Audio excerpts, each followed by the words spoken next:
நம பார்வதி பதயே. ஹர ஹர மகாதேவா.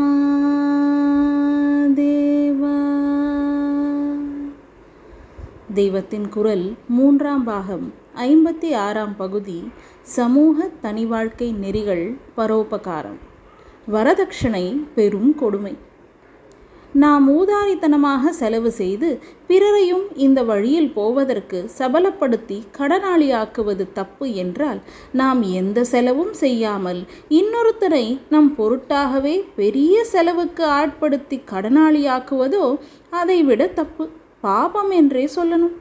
வரதட்சணையாலும் படாடோப கல்யாணத்தாலும் எத்தனையோ குடும்பங்களை கடனாளியாக பண்ணியிருப்பது நம் சமுதாயத்துக்கே பெரிய அவமானம். வைதிக அம்சங்களுக்கு மாத்திரமே முக்கியத்துவம் தந்து கல்யாண செலவை எவ்வளவுக்கெவ்வளவு குறைக்க முடியுமோ அப்படி பண்ணி டாம்பிகமே இல்லாமல் சிம்பிளிஃபை செய்ய வேண்டும் என்று நானும் ஓயாமல் சொல்லிக்கொண்டுதான் இருக்கிறேன். கேட்கிறவர்கள்தான் அபூர்வமாய் இருக்கிறார்கள். வரதட்சணையும் சீர்சனத்தையும் கேட்பது பாபம் என்கிற உணர்ச்சி பிள்ளையை பெற்றவர்களுக்கு உண்டாக வேண்டும்.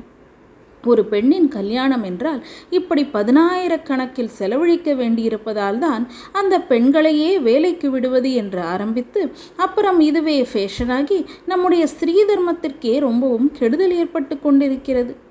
ஒரு ஆயுஷ்கால சேமிப்பும் போதாமல் கடன் கஸ்தி வாங்கித்தான் கல்யாணம் பண்ண வேண்டும் என்ற நிலையில் அநேக குடும்பங்களை வைத்திருக்கிற வரையில் நமக்கு மற்ற பரோபகார தொண்டுகள், ஜீவாத்ம கைங்கரியங்களை பற்றி பேசவே லாயக்கில்லை என்று தோன்றுகிறது. வெயில் காலத்தில் விசிறி குடை தானம், குளிர்காலத்தில் கம்பளி தானம், பஞ்ச காலத்தில் அன்னதானம் என்றெல்லாம் சாஸ்திரங்களில் சிறப்பித்து சொல்லியிருக்கிற எல்லா தானங்களையும் விட வரதட்சணை என்று அதிகார பிச்சையாக தானம் வாங்குவதை நிறுத்துவதுதான் பெரிய தானம் என்று எனக்கு தோன்றுகிறது. மற்றதெல்லாம் ஒரு காலகட்டத்துக்கு மட்டும்தான் பயனாகுவது.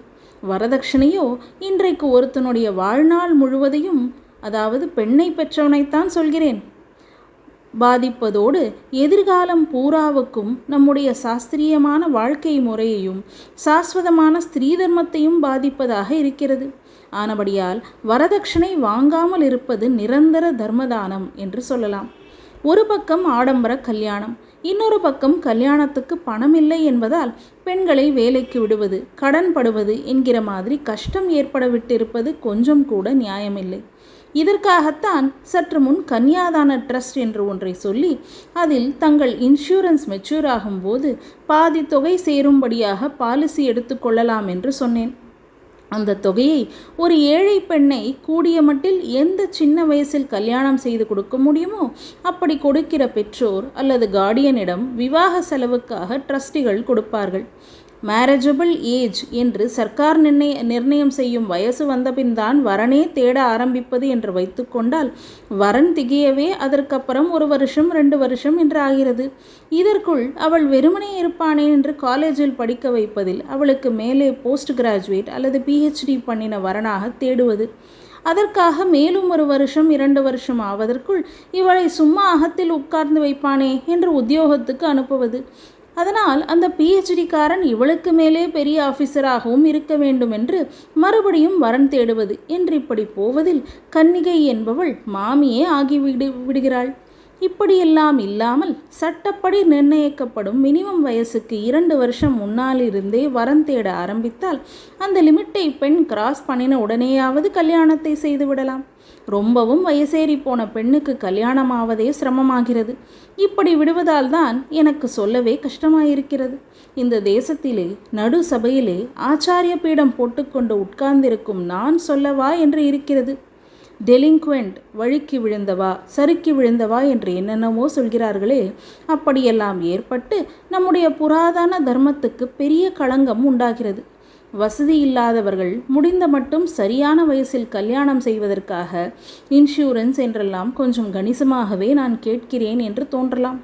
ஆனால் இந்த செலவு செய்தால் மேலே சொன்னேனே அப்படிப்பட்டவர்களுக்காக அநேக சேவாதனங்களை வைத்து பராமரிக்கிற செலவு பெருமளவு குறைந்துவிடும் என்பதை நினைத்து பார்க்க வேண்டும். தப்பு வழியே போகிறவர்களிடமும் தயவு காட்டத்தான் வேண்டும். பகவானுக்கே பதித பாவனன் என்பதுதான் பெருமை. ஆனாலும் ரொம்பவும் தட்டி கொடுத்து சௌகரியம் செய்து தந்து சேவாசதனங்களில் வைத்து போஷணை பண்ணுவது நவயுக எழுத்தாளர்கள் என்று சொல்லிக்கொண்டு தப்பி போவதற்கே சைக்காலஜி, ஹியூமனிசம் என்கிற பெயர்களில் நியாயம் கற்பித்து எழுதுவது, இதனாலெல்லாம் தப்பு பண்ணுவதற்கே இன்சென்டிவ் கொடுத்த மாதிரி இப்போது முறைகிட்டு நடக்கிறது. இதுகளுக்கு எதிராக இந்த கன்னியாதான விஷயத்தில் மடத்தை ஆசிரியத்தவர்கள் தீவிரமாக ஈடுபட வேண்டும். இதிலேயும் சரி, மற்ற பல விஷயங்களிலும் சரி, மிடில் கிளாஸ் ஜனங்கள் தான் கஷ்டப்படுகிறார்கள். பணக்காரர்கள் கல்யாணத்தில் ஆடம்பரம் செய்தால் ஹானி அடைவதில்லை. அவர்கள் நாங்கள் சிம்பிள் மேரேஜ் செய்கிறோம் என்று ஆரம்பித்தாலும் சமூகம் அவர்களை கொண்டாடுகிறது. ரொம்பவும் ஏழைக்கு எவனோ உதவி பண்ணிவிட்டு போகிறான். அவன் எத்தனை சிம்பிளாக பண்ணினாலும் ஐயோ பாவம், அவனால் முடிந்தது அதுதான் என்று லோகம் அனுதாபப்படுகிறது. மிடில் கிளாஸ்காரன்தான் ரெண்டுங்கட்டானாக ஆடம்பரம் செய்யவும் வசதி இல்லாமல் சிம்பிளாக செய்தாலும் மற்றவர்களின் திட்டை வாங்கி கொண்டு அவஸ்தைப்படுகிறான். இவன் மட்டும் திட்டினால் திட்டட்டும் என்று பொய் அந்தஸ்து கொண்டாடி கொள்ளாமல் எளிமையாகத்தான் இருப்பது என்று ஆரம்பித்து விட்டால் எல்லாம் சரியாகிவிடும். நம பார்வதி பதயே. ஹர ஹர மகா